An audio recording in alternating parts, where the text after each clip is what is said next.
everybody, it's lovely to join you again. I wanted to share this podcast with you because it's been a really powerful, energetic experience over the last week or so as we've had the solstice.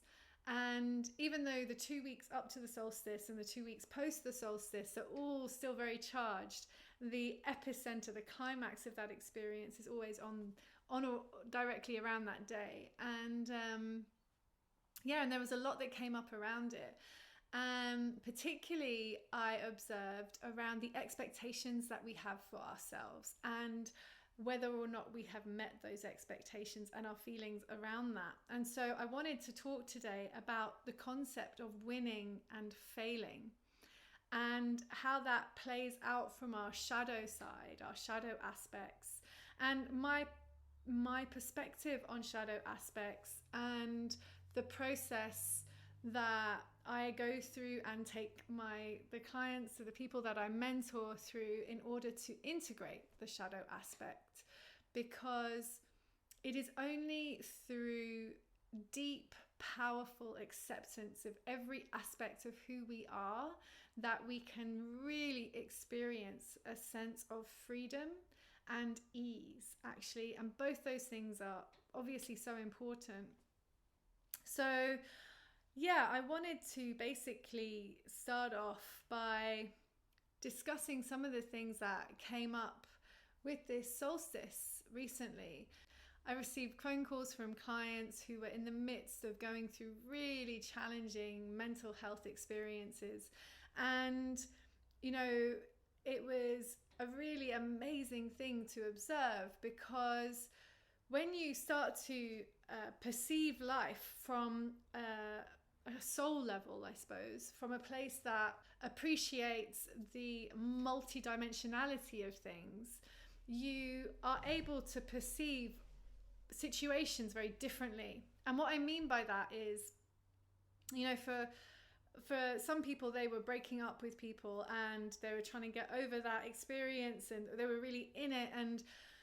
And even though it's a really painful experience, and there's no doubt about that, what it was also doing, and what it always does do, is bring up lots of issues within the self that need to be met. So this is essentially what our shadow side is really about. And I want to go over this a little bit with you guys, because I was coaching a lady this morning and she said, I've listened to lots of things about shadow work, but I've never had it explained to me like that. And I take all my clients when I start working with them, whether they're awakening starseeds or, CEOs that are trying to improve their business, whatever situation they're in, I feel it's so important to start with a profound understanding of how to integrate your shadow aspect. And your shadow aspects are the parts of you that you have not been able to shine a conscious light on. So they have stayed in your subconscious shadow. And they are emotions, feelings that have come up in your life experience or previous life experiences, karmic experiences that are in your energy body that have not been processed and integrated. And so when a situation occurs or someone comes into your life that triggers those shadow aspects, those emotions within you, it's actually a really profound opportunity for you to see these subconscious parts of you that really want your attention. But because as a culture, we are really taught to avoid pain and to blame others, we have this unfortunate predisposition to turn away from what's coming up within us and to blame the people around us. You have made me feel. My goodness, that in itself is such a potent sentence. If I ever catch myself thinking that, that situation has made me feel, this person has made me feel, I know it's a really big opportunity for me to sit with me and actually see what's going on inside of me. and this is the thing that people don't necessarily understand. They think the fault or the threat, the thing that is causing the pain within them, is coming from outside. But actually, that's not the case. Yes, people can behave poorly around you, but people can behave poorly around you and you have no reaction to them. And so it actually just tells you, when you react strongly to someone else's behavior, that there is something in this interaction that is highlighting a part of you that has not been acknowledged. And when our energy body has aspects that have not been fully acknowledged by the conscious mind, it will go out of its way to bring attention to them. And the reason it does this is because, fortunately, we have this inbuilt desire, what you could say like a God-given, like a divine, it's like a device that was a sacred device within our being that literally propels us forward through life with a desire to become whole. And it's because of this innate desire that our body will actually present shadow aspects to us in a way that is really uncomfortable, because the reality is that's the best way to get our attention. When things are all happy and light, we just, swing through life. But when something goes wrong, when we feel upset about something, that is often the time that we will pause to reflect. And if it's serious enough, take action. And this is why anxiety is something that is actually a very powerful gift in many ways, because anxiety is a really profound experience that demands a change if it is listened to. A lot of people live with low-key anxiety that they distract themselves from in various ways, which actually does them a disservice, because when you are attuned to how you feel, when you are striving to feel good every day, and you observe in your being a sharp reaction to someone saying something or doing something, you have the opportunity in that moment to actually integrate an aspect of your shadow and allow yourself to become more whole. Because when we are living with lots of shadow aspects, with lots of emotions that are easily triggered by external factors, we are living in a place of great discomfort generally. And that is because there is conflict internally. Anxiety is a direct symptom of internal conflict, because there are core beliefs within us that conflict with each other. One core belief is, I am a good person. Another core belief could be, I'm a selfish person. And these two things don't line up. And so when we have a situation outside of ourselves where we're presented with someone who is selfish, we might be triggered by that because we have an innate fear of our own selfishness because it hasn't been met within us. So, without getting too detailed, hopefully you are clear on the fact that our shadow aspects are the parts of us that have not yet been acknowledged. And so they're the emotions that have not been healed. They're the wounds that we're carrying because, for example, our mothers told us that we were selfish when we were young. And so this core belief of being selfish is still in our system. When we witness someone being selfish, it triggers us because we feel vulnerable in that area. And it's only when we sit with our vulnerability internally, when we feel the part of us that truly believes that we're selfish, when we allow ourselves to feel the profound discomfort of that reality, when we finally stop pushing against that belief and trying to come up with 1,000 ways to prove it wrong, that we are a good person, that we are a generous person, that we are selfless, because that's what we will be doing. We'll be trying to prove that subconsciously because of this core belief.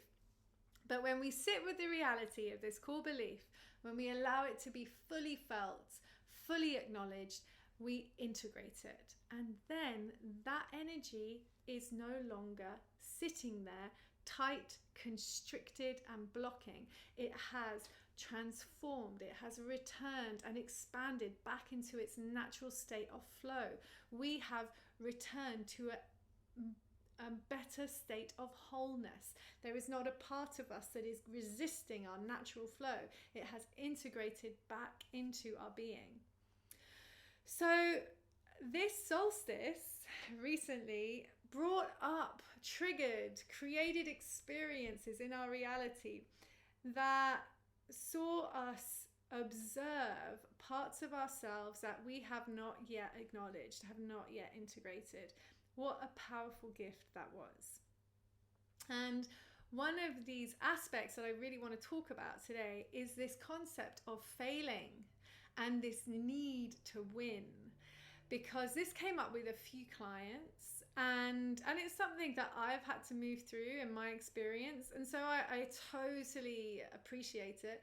And it's this sense of feeling like a failure, and so what this is really these two polar opposites that a lot of people who are really caught up in the 3D reality, the very earthly based capitalist perspective, you could say, of which is driven by a concept of you're either winning or you're failing.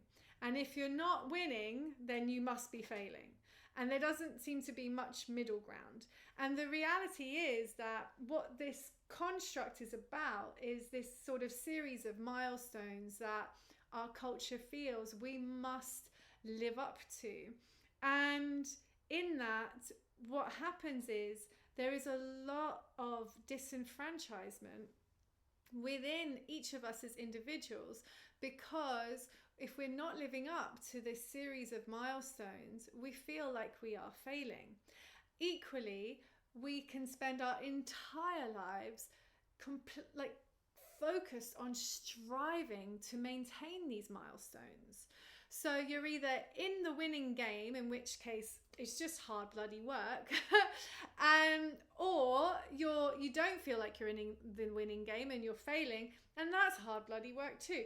So it's actually really being able to step back from both these perspectives, or from a perspective that encompasses both of them, and really observe this in a way that helps you recognize your innate desire to win. And this might look like having a successful relationship, have a successful career, having the material things, or having all of those things. Once we can accept or observe our need, our craving in some cases for those things, then we can start to acknowledge wherever we feel we are in relation to those things. So if we're not experiencing what we want to experience, we often feel like we're failing. And this creates a lot of internal conflict. This whole system of winning and failing creates a lot of inner conflict, because winning often is, a certain thing that happens. It's a milestone, as I said earlier, like getting married, or having a child, or getting the promotion, or making the sale, or launching the product, or whatever those things are. But you see, there's all this time between these milestones, and generally we feel like we're not winning in them. We feel like we're either about to win, maybe gonna win, or we're failing. And all of this is creating a lot of drama in the system, a lot of unpleasant energy that is just conflict and discomfort. And it's only when we start to sit with the reality of these aspects of us that want these things, and can accept that we want these things, as well as accept that we feel we're failing at them. When we can sit with all these parts of ourselves, acknowledging that can be really hard, because no one wants to admit, even to themselves, that they feel like they're failing, or that they may have even feel like they've failed. Nor do we want to admit that we're constantly striving to win. For so many reasons, okay? We have so much judgment that is systemic in our thinking process. And we are constantly living with this aspect of pressure. And when we start to acknowledge it and accept all these parts of ourselves by sitting with them and feeling how we happen to feel about them, deeply feeling it, allowing it to be expressed, allowing it to be voiced in some cases, when we're able to do that, we create acceptance, and that creates ease. So when we accept that I feel I've failed, I accept that I feel I'm always striving, I accept that nothing I do will ever be good enough, I accept this pressure that I put upon myself. When you sit and profoundly accept these parts of who you are, then you can start to move into a place of accepting where you're at right now. And it's in that place that you finally step out of these two polar experiences and you move into a sense of presence and a deep acceptance of the quality of that presence. And in the process of it moving through all that acceptance, what you've been doing is facing these different parts of yourself and bringing them into your reality, bringing them into your heart, bringing them into your acceptance. And as you've done this, you've reduced the conflict. You have created harmony. You have been harmonizing these two polarities and in the process creating wholeness. And so you see anxiety, fear, anger, judgment, all of these aspects are aspects of ourselves that have sat in judgment of who we are because of our life experiences, because our mothers or fathers told us certain things about ourselves when we were young, which were based on the way they saw themselves, nothing to do with us, but they were things that we then took and made our own. Equally, we can be carrying trauma from past lives. All of these things are in our system, and it's when we have experiences like the solstice or the new moon that's coming up, anything like this, big astrological events, seasonal changes, where the energy is really lifted, when the feelings are quite powerful, quite strong, instead of seeing these times as really awful and hard and yucky, if you can find it within you to see these experiences as an opportunity, like a portal opening up in time that will actually give you the space and time to sit with what's coming up, to sit with this fear of failure, to sit with this constant need to strive ahead, to sit with this imposter syndrome or this anxiety or whatever it is, and give yourself permission to fully feel it, as icky and unpleasant as it is. If you can do that, if you can take advantage of these times, you will move forward in a sustainably different and better way. And that's because the times that we are currently in are allowing us to transform our karma in one life, this life, because the energies that are being experienced by the planet at the moment that we are existing in are profoundly elevated and powerful. And we have never had this before in our civilization's existence. And so we can take advantage of this situation by taking time out to sit with what is happening within us. And the reason that we want to do this isn't only because then we will feel better about winning and failing and we'll be able to be more present. It's not only that. It's actually because by doing that, we improve our future, because we manifest everything in our existence from the inside out. And so if we're living with a lot of internal conflict, with a lot of preconceived ideas about who we are or who we should be or must be, we are actually consistently manifesting a reality that is limited by these beliefs. So when we take the time out to actually shift and transform the way that we feel on the inside, we actually set ourselves up for a new future experience, because we are no longer regurgitating a reality that is moving through this lens, this internal lens of limitation.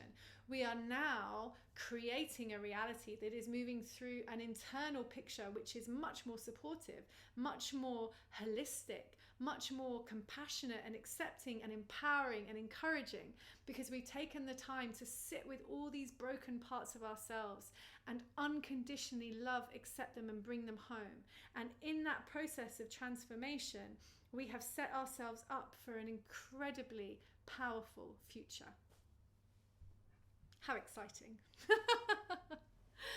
So I hope that this has made sense, and I also hope that it has potentially inspired you to see really challenging emotional experiences in a new light, that they really aren't working against you, they are working for you. But the only way you can take advantage of that is if you sit and listen to your body, feel into what is coming up and transform it by experiencing the discomfort that it can often present you with. So I hope that that was useful, and I really hope that it helps you in your journey to finding greater wholeness in yourself, because that truly is where your peace will be found. Sending you lots of love, and I'll speak to you soon.